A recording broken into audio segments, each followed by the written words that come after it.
Okay, this video is to advise you what to do if your Keurig breaks. In the event that the Keurig breaks and you can't fix it, you still need coffee. So this is how you can get around that problem. You need these items that I've laid out here. First, have some hot water that I preheated already. Coffee cup to put the coffee in. Of course, you need the cup of coffee, the K-cup with the coffee in it. And you also need a paper cup, pencil, and a sharp knife. You take the paper cup, turn it upside down, make a circle. That's the diameter of the bottom of the cup.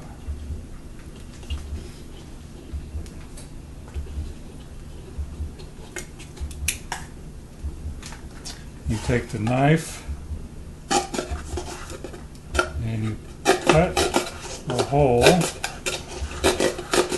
in the bottom, just that diameter. The good news is you only have to do this once because the paper cup will work for multiple brewings. Once you have that cut, you take the coffee and you put it in the K-cup or the Keurig machine. You press down. You can do this multiple times to make various holes, and then you also make the hole on top.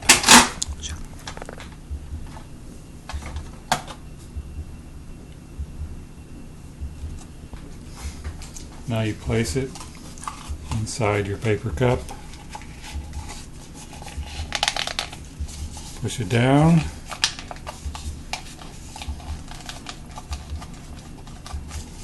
Now you need the knife again because the knife holds the cup in place while you brew the coffee.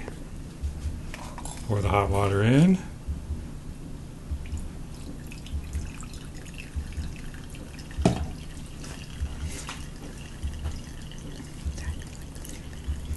And it drains through, and when it's finished draining,